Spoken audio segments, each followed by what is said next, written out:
do Telesaúde. Gostaria de agradecer a presença de todos conosco e dizer que estamos muito satisfeitos com a participação de vocês, principalmente, né, do pessoal de São Mateus, da Regional de São Mateus. Essa web será gravada, então divulguem que depois vocês podem acessá-la no site do Telesaúde. Qualquer dúvida e as contribuições, elas podem ser enviadas pelo chat, né, que na medida da apresentação, nós vamos tentando saná-las e discutindo as experiências e compartilhando as experiências. A nossa palestrante de hoje é a Margarete Pandolfi, e a sua webconferência é intitulada Atenção e o Cuidado em Saúde e Saúde Bucal da Pessoa com Deficiência. A doutora Margarete é doutora em saúde coletiva, especialista em odontologia para pacientes especiais e coordenadora da rede da pessoa com deficiência do Estado do Espírito Santo. Também estão conosco a doutora Bernadette Guerra e a doutora Luciana Dantas, que são referência técnica em saúde bucal da CESA. Eu gostaria de agradecer a vocês por estarem aqui hoje, especialmente a Margarete, pela sua disponibilidade, por ter aceitado o nosso convite. E passo a palavra a você, Margarete, para que você dê início à webconferência de hoje.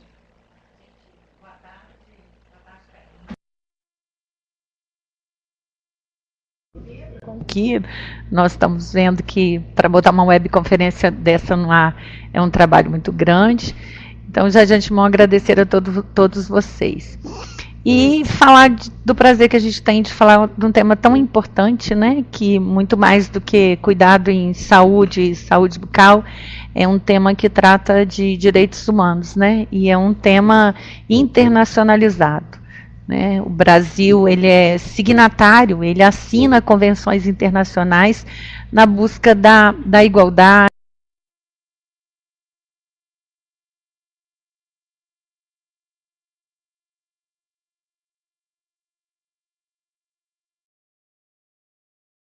da equidade, da universalidade e na proteção das minorias. E ficou muito claro, né, no estudo aí das pessoas com deficiência de quanto carente é essa minoria. Então, a gente está muito feliz de estar aqui tratando desse tema. É importante a gente, nesse momento agora, deixar muito claro assim, ó, a odontologia, ela trata desse tema dentro de um conceito, né, que a gente costuma denominar de paciente com necessidades especiais.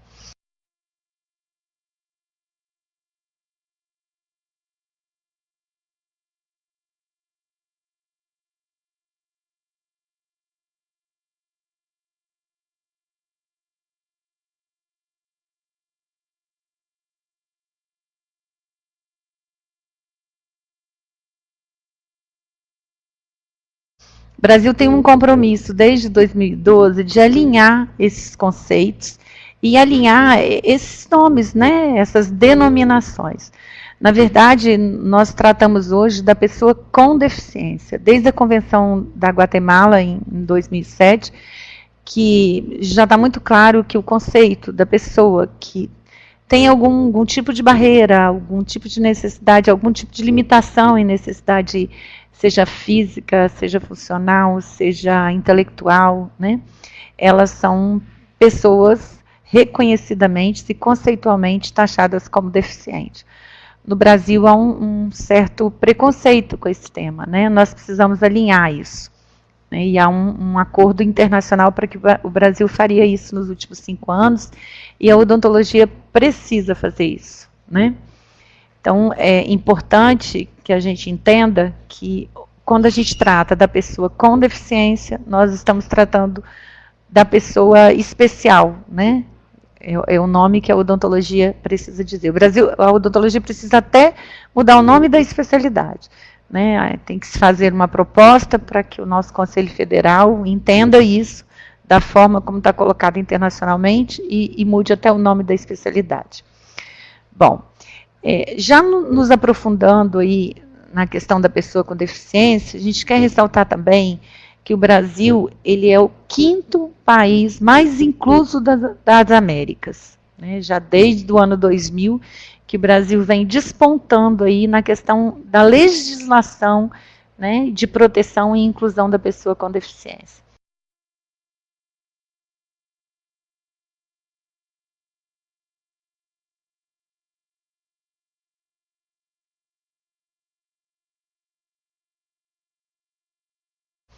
A lei, né, ela está muito bem colocada. Em 2013, nós editamos o Estatuto da Pessoa com Deficiência, um documento até admirável de se ler, né, e bastante interessante sobre todos os aspectos.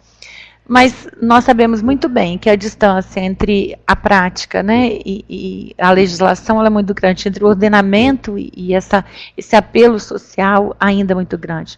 Nós sabemos que muitas dessas pessoas ainda vivem, de certa forma, totalmente dessocializada, quer seja no seio da família, quem dirá socialmente. E a carência e as necessidades, em todos os aspectos, elas são muito grandes. Então, nós precisamos avançar. A odontologia, além de ter uma dívida histórica com a população brasileira, mais ainda ela tem com a pessoa com deficiência, né?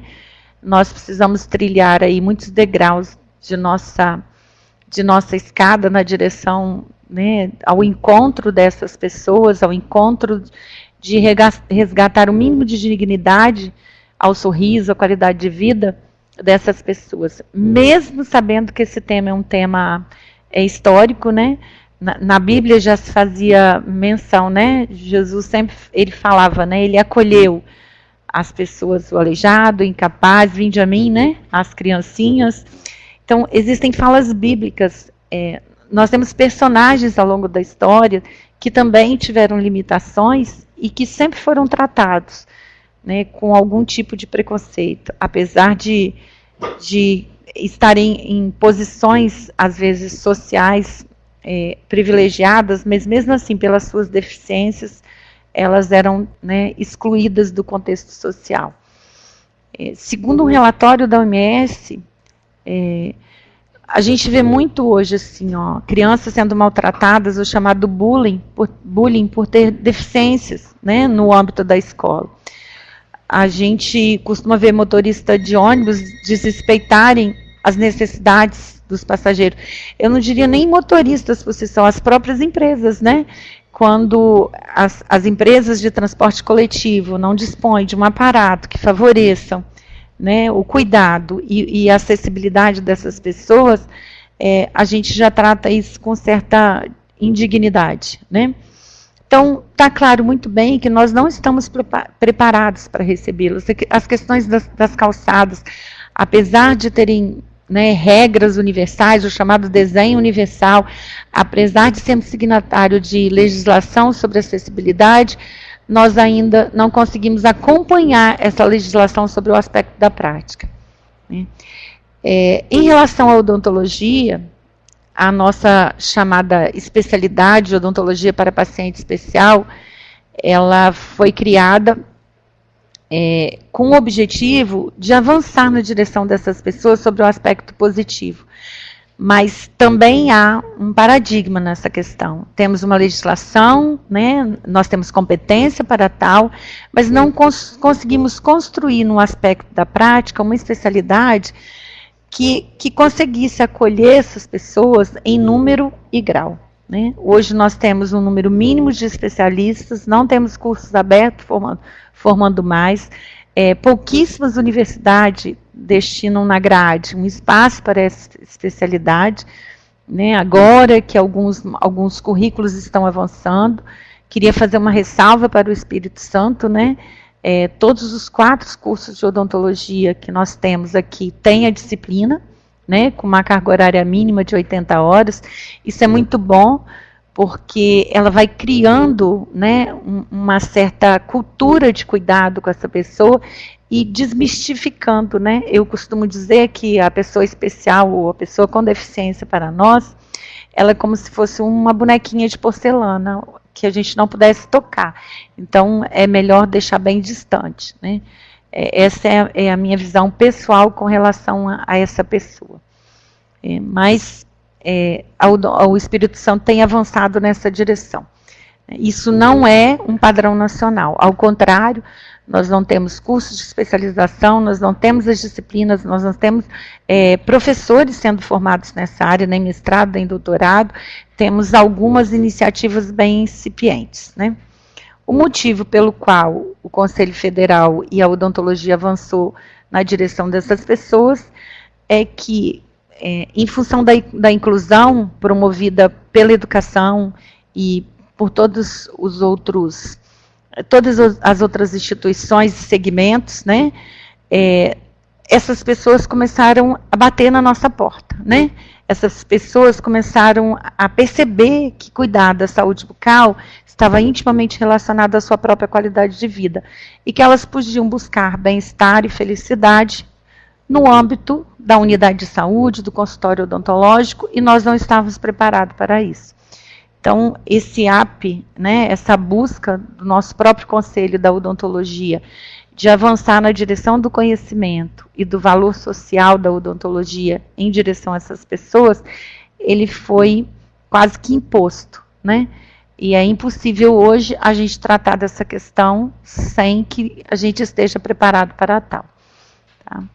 Então, assim, ó, a gente sabe claramente que essas pessoas vivem, né, com a deficiência, muitas vezes são taxadas legalmente de incapazes ou temporariamente incapazes ou parcialmente incapazes, mas a gente sabe claramente que, independente da deficiência, da questão da incapacidade, essas pessoas vivem em desvantagem, né, sem dúvida nenhuma, seja no acesso de bens, né, que são imprescindíveis para a vida, seja na questão da educação, seja na questão da acessibilidade a novas tecnologias, comunicação, seja na questão que talvez seja um dos pontos primordiais que a gente tem que trabalhar como um todo, é a questão da mobilidade urbana, né?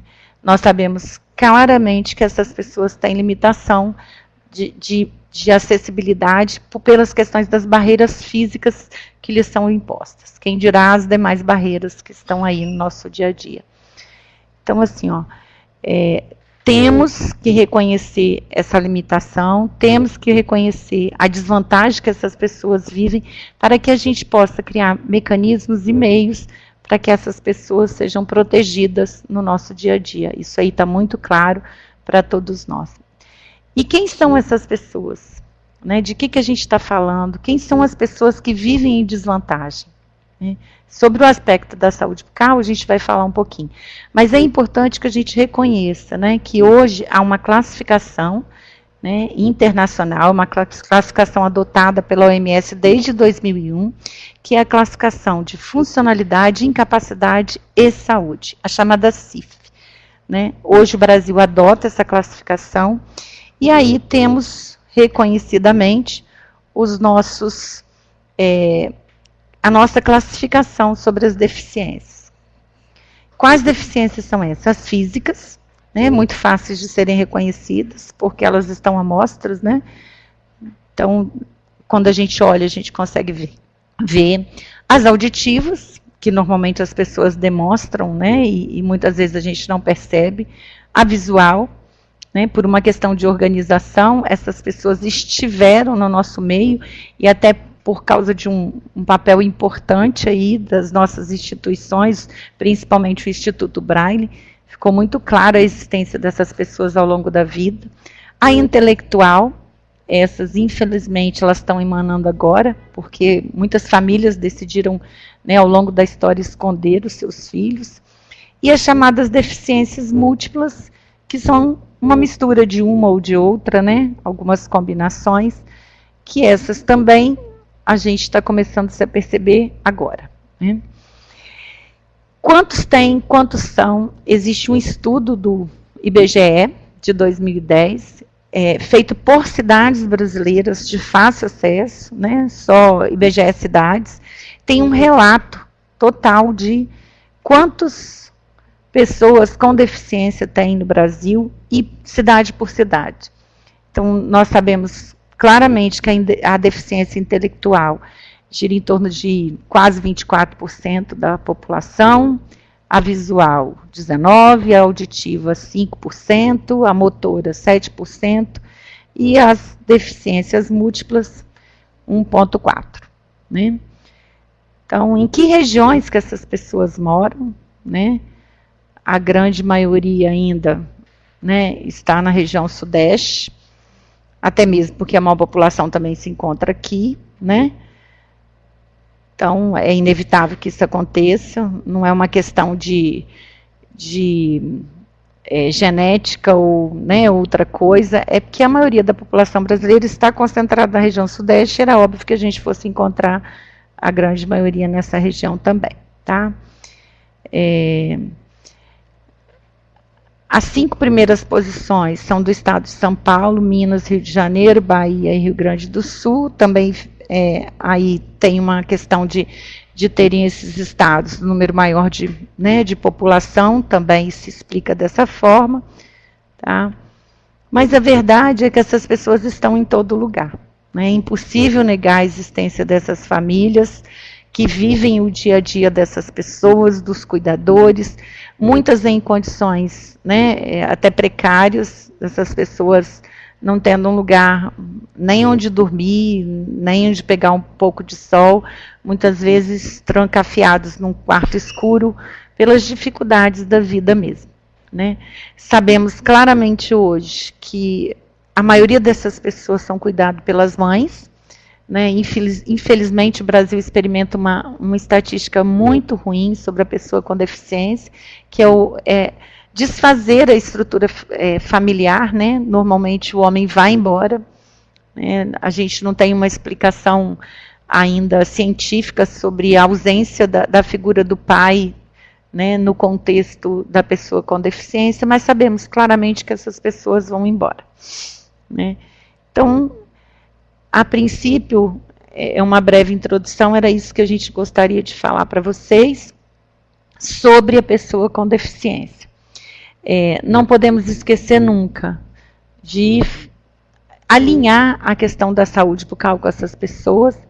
Não existem estudos epidemiológicos que consigam demonstrar para nós, de forma científica, sobre o aspecto epidemiológico, como está a saúde dessas pessoas, mas sabemos que os problemas que emanam da população em geral também emanam desse grupo populacional, com alguns agravantes. Né? A questão da higiene, que muitas vezes eles não conseguem fazer, e aí, obrigatoriamente, né, teria que ser feito por um cuidador, e o que a gente vê, na verdade, não é isso. Né?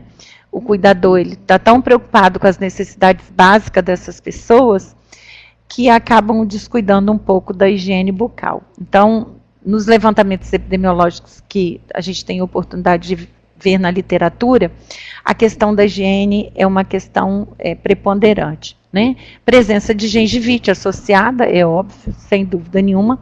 A presença da doença cárie, né? É muito claro, há uma prevalência maior de cárie nessas pessoas com deficiência, variando para uma deficiência ou outra. A presença da doença periodontal, né? Também muito clara. Muitas perdas, e aí a gente tem que fazer quase que uma meia-culpa, né?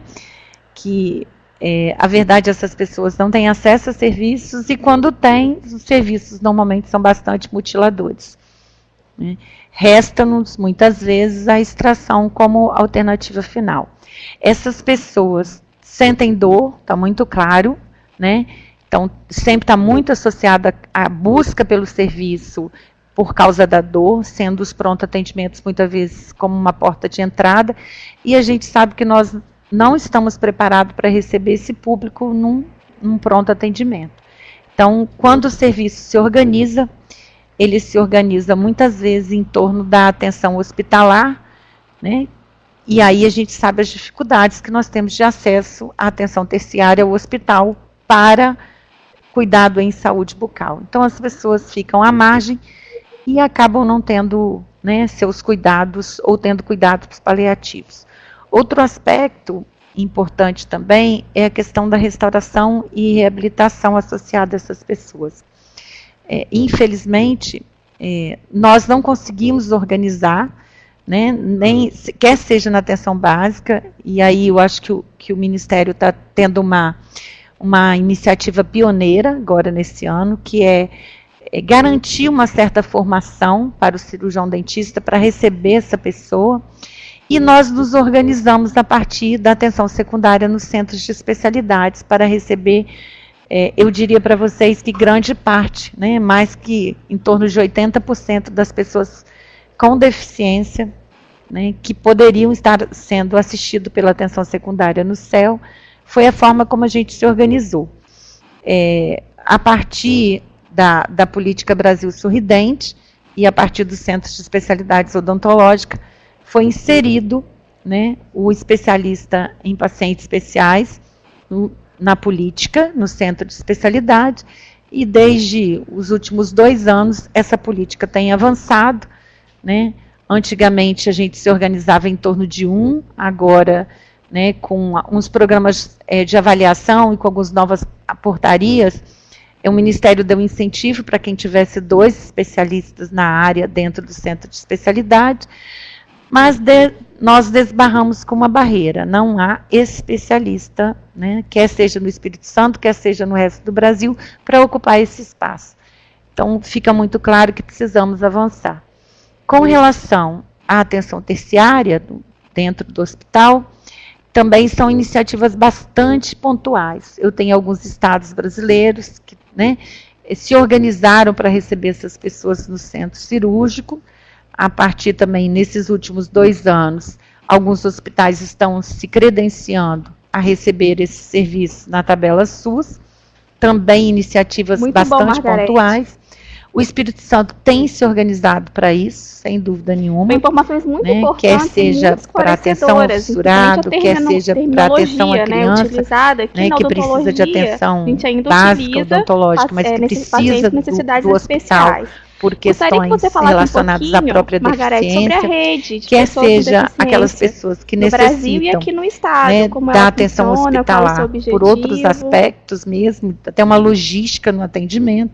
O Espírito Santo tem se organizado em torno dessa atenção e a gente espera que isso avance o máximo que a gente puder, porque com certeza a gente precisa resgatar essa dívida que está imposta aí para nós. Acho que era isso, né? Estou disponível aqui para vocês, para a gente conversar um pouquinho agora.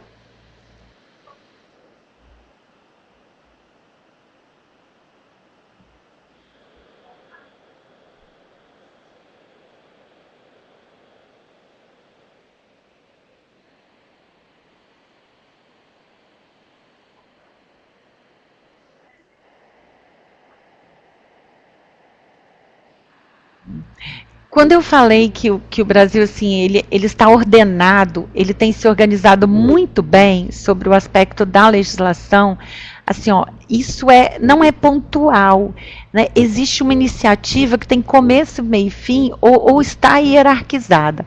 Então, assim, ó, nós temos todo o sistema judiciário brasileiro organizado em torno da pessoa com deficiência, garantindo-lhes a proteção e o direito. Então, isso está muito claro, até respeitando convenções internacionais. Isso é um ponto, assim, marcante e extremamente importante. A gente avançou na direção da pessoa com deficiência, no sistema de proteção legal mesmo. Então, assim, o Ministério da Educação e o Ministério da Saúde não podia ficar de fora disso. E até o Ministério da Previdência e as secretarias, o Ministério da Ação Social, em função dos direitos humanos. Mas vou falar especificamente do Ministério da Saúde. Era inevitável que nós tivéssemos algumas portarias que garantissem uma política na direção dessas pessoas. E aí a criação da rede da pessoa com deficiente foi um ponto marcante. A gente fala muito de integralidade e nós sabemos claramente que essas pessoas, elas estão, deveriam estar em todos os programas, né, de saúde, né? É o bebê que já nasce com deficiência que está lá na rede cegonha. Nós sabemos claramente que ele tem que estar vinculado a essa rede. É a pessoa com deficiente que precisa de uma atenção em saúde bucal. Nós sabemos claramente que essa pessoa tem que estar dentro do programa de saúde bucal. Então, a rede, por se tratar de uma questão extremamente disciplinar, né, multi ou até pluridisciplinar, depende do ângulo que a gente olha isso, essas pessoas, elas, à medida que a rede foi criada, ela vai se inserindo dentro de um contexto e esse mecanismo legal de proteção, ele acaba também valendo para a saúde. Então, é o bebê que nasce, tem direito ao teste do pezinho garantido, gratuito, na hora que nasceu, né? Vamos colocar assim. É a questão da saúde bucal, essa pessoa tem direito à atenção primária, secundária e terciária, desde que, né, a gente se organize para tal. Então, a criação da rede, além de garantir essa atenção, ela criou uma mudança de olhar na direção dessas pessoas, né? O Espírito Santo, nós nos organizamos em torno da rede, estamos aí com um desafio enorme, né, que eu entendo que é bastante grande, que é conhecer o perfil, e aí não é aquele perfil do numérico quantitativo do IBGE, quantos são, onde estão, qual é a deficiência. Não, nós não queremos só conhecer isso. Nós estamos organizando um levantamento epidemiológico que vai tratar das práticas de saúde dessa pessoa, que vai tratar de quem é o cuidador. É óbvio que nós vamos qualificar essa deficiência também, e vai tratar um pouco da satisfação dessas pessoas com os serviços, né? E aí evidenciar suas necessidades em saúde e em saúde bucal também, que, né, a gente não podia deixar a saúde bucal fora disso, claro. Do que esses serviços representam para a vida dessas pessoas. E a busca também sobre o mecanismo de proteção, né, legal, se essas pessoas elas têm benefícios, se elas recorrem, se elas têm curadores, nós vamos na busca nessa direção também, associando, né, todas essas informações ao desenho da rede. Nós temos uma tarefa aí ao longo desse ano, levantar os serviços existentes, né, seja de prótese auditiva e reabilitação, né, seja de prótese ocular e a reabilitação, seja de paciente osteotomizado, né, que é atendido hoje no CREFES, e mais a sua reabilitação. Nós temos um desafio que é desenhar o que temos hoje e o que a gente pretende, né, em termos de desenho sobre a rede, e até mesmo impulsionar novos serviços, né, e novos pontos de atenção para essas pessoas. Então, a portaria que criou a rede, realmente, ela tem essa mudança, né, ela traz para nós essa mudança de olhar, de uma forma bastante integral na direção da pessoa com deficiência. Então, ela tem sido, assim, um impulsionador mesmo da atenção.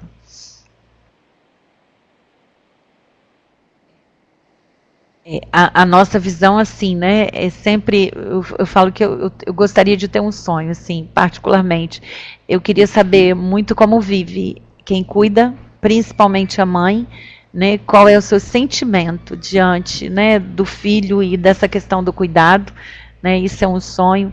E até mesmo saber emocionalmente, em termos de bem-estar, felicidade, qualidade de vida, que essas Bernadette, pessoas vivem. Então seria o extremo, né?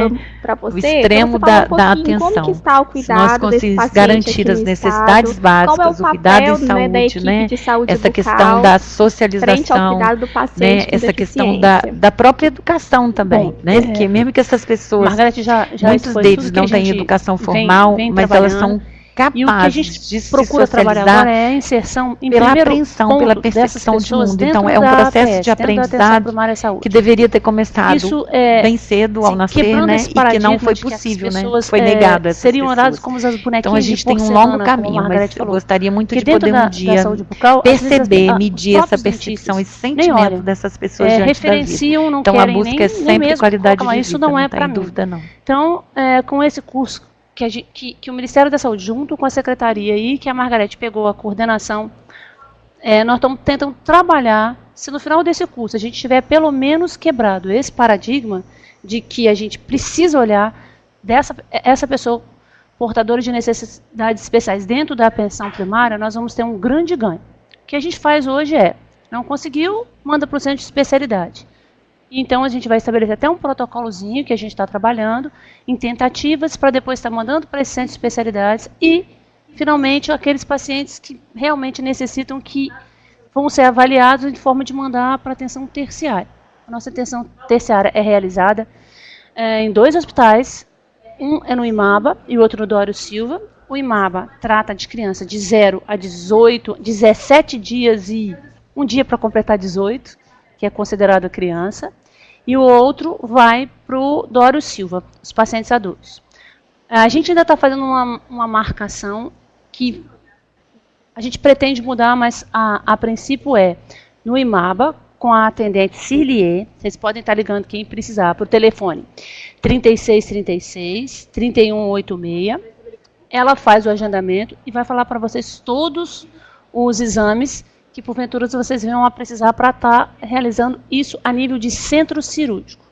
Enquanto especialidade da atenção secundária vai para a atenção primária e o que não conseguir é referenciado para os centros de especialidades odontológicas. Aonde não tem centro de especialidades odontológicas, pretende-se que se faça na atenção primária. E aí, nós estamos trabalhando exatamente isso. É isso que essa rede também pretende estabelecer, os pontos de atenção dentro do Estado do Espírito Santo, quando não se consegue na atenção primária, trabalhar esses pacientes com necessidades especiais. Eu ia perguntar exatamente isso, Bernadette, se existe algum protocolo de atendimento. O protocolo de atendimento é esse que nós estamos tentando estabelecer com os coordenadores de saúde bucal dos municípios, para a gente amarrar isso. E a Margarete lá na rede, então assim, nós estamos trabalhando isso, um protocolo existe, 3 tentativas, não conseguiu, existe todo um aparato que dizer para você, pessoas com problemas cerebrais severos, problemas com pessoas que não... deixa eu ver mais, problema mental severo, que não tem... não consegue de forma nenhuma ser atendido nem no centro de especialidades, esquizofrênicos em potencial, que também não conseguem ficar nem contidos nas cadeiras pelos cirurgiões dentistas. Então, nós estamos estabelecendo o protocolo e a gente vai acabar, no final, realmente colocando todo esse protocolo definido para todos os cirurgiões e para toda a rede, para as pessoas estarem entendendo. Pode falar. Com certeza. Não pode.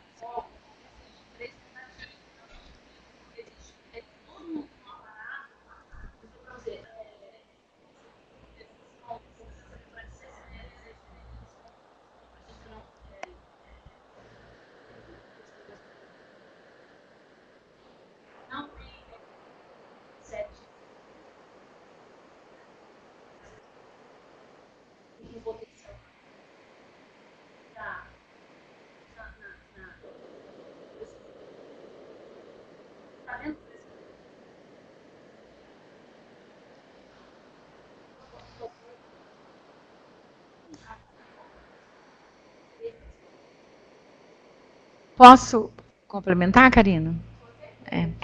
Karina, assim, eu vou fazer um resgate do que eu falei, né? Quando a gente fala assim, que o paciente com deficiência, né? E o paciente especial, odontológico, né? Aquele paciente com necessidades especiais, a odontologia, ela traz para dentro dela, da especialidade, todas aquelas pessoas que têm algum tipo de necessidade especial. Então, ela traz para dentro a questão da gestante, o bebê. De certa forma, durante um tempo, ela trouxe para dentro dela o paciente idoso, e aí, a partir de 2002, 2003, criou a especialidade de odontogeriatria. Então, há uma certa confusão que a gente tem, assim, né? Mas a especialidade, ela deixou muito claro, junto com o Ministério, quem é o paciente com deficiência da atenção primária. Então, é aquele paciente que não, de certa forma, não limita em nada o atendimento. Então, assim, um cadeirante, desde que ele seja, desde que ele tenha uma necessidade de dentisteria básica, né? Então, a profilaxia periodontal básica, a prevenção, uma extração, uma restauração, ele fica na atenção básica. Agora, não é o fato dele ter uma limitação, de ser cadeirante, que vai empurrar, que vai fazer com que ele vá ser referenciado para o centro de especialidades. Esse protocolo, ele existe, né? Ele está bem no nosso imaginário, e quem quem implantou e implementa os centros de especialidades odontológicos nos seus municípios tem que adotar esse protocolo. Quem é o paciente, né, ou a pessoa com deficiência que precisa da atenção hospitalar? É aquele extremo que não permite nenhum tipo de condicionamento, né, e que, de certa forma, precisa de uma certa logística. Então, assim, é uma questão de custo-benefício. Se uma pessoa tiver muita dentisteria para ser feita e ele acaba, seja no centro de especialidade ou na atenção primária, não permitindo que seja feito, então ele vai ser encaminhado, né, pela guia de internação, a IH, para uma unidade de atenção terciária, um hospital, vamos colocar dessa forma. Agora, se ele for um paciente que precisa de uma endodontia e a gente consegue fazer isso sem nenhuma limitação, então ele vai para o centro de especialidades. Então, a gente tem muito claro isso, né, por meio dos protocolos, diretrizes, é óbvio que sim. Isso na teoria, né? Na prática, a gente volta àquela ideia de que a pessoa com deficiência ainda é uma boneca de porcelana, né, que não deve ser tocado.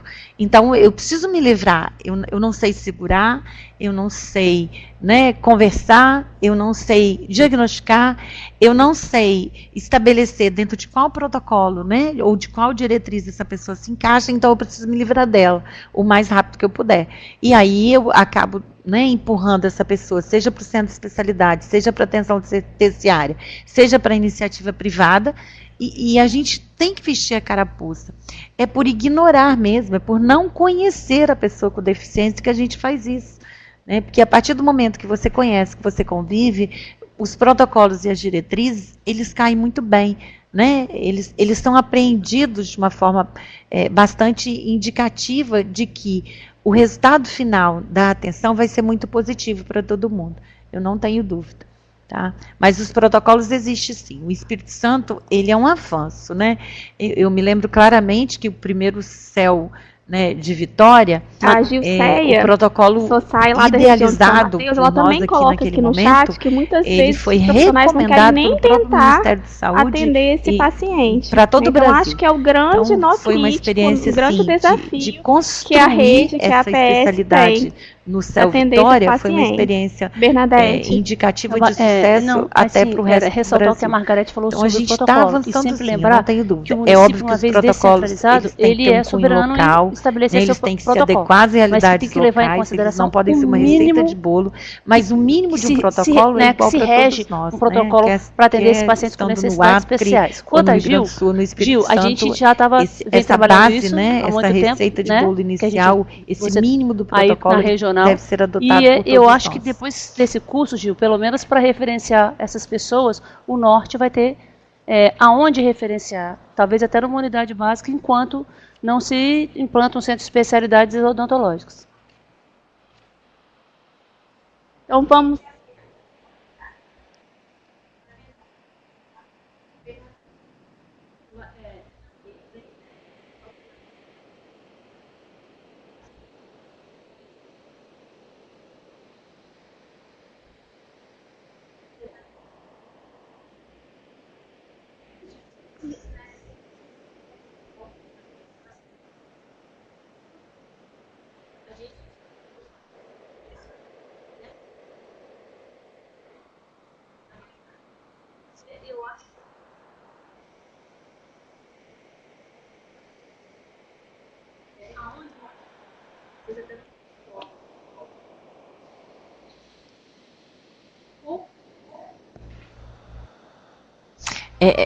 Karina, assim, só um comentário, né?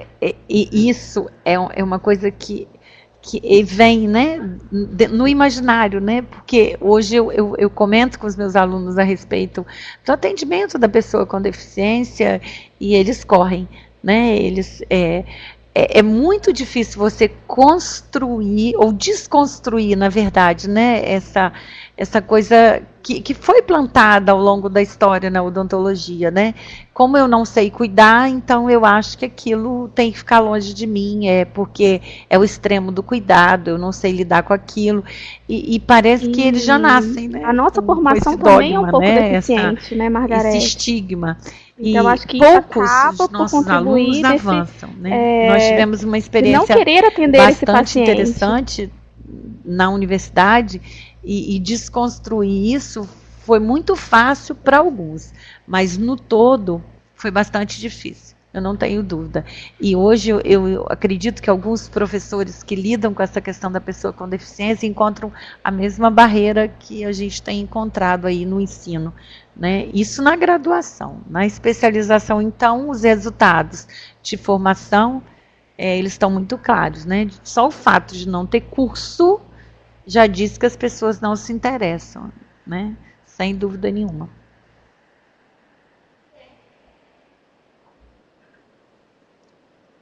Com certeza. Sem dúvida, não.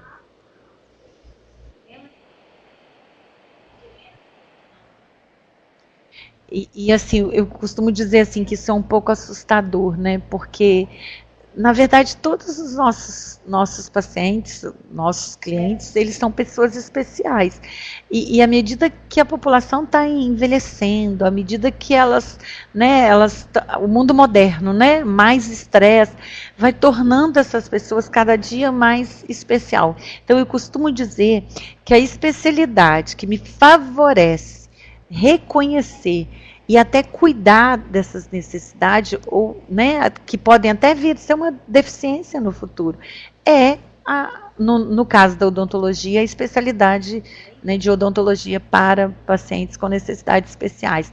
É ela que dá a melhor formação e, no entanto, ela é que a gente menos valoriza, porque é nela que eu aprendo o extremo do cuidado, né? Fazer uma prótese bem feita, um implante, é mera repetição, eu costumo dizer, né? O diagnóstico. Agora, você trabalhar com a integralidade, com a saúde geral, com as necessidades, né? E com a doença sistêmica mesmo instalada, é que é mais difícil, eu não tenho dúvida não, né? Então, as pessoas negligenciam o conhecimento e aí a gente vê que não está preparada para enfrentar essas possíveis deficiências que possam vir a surgir aí ao longo da vida das pessoas.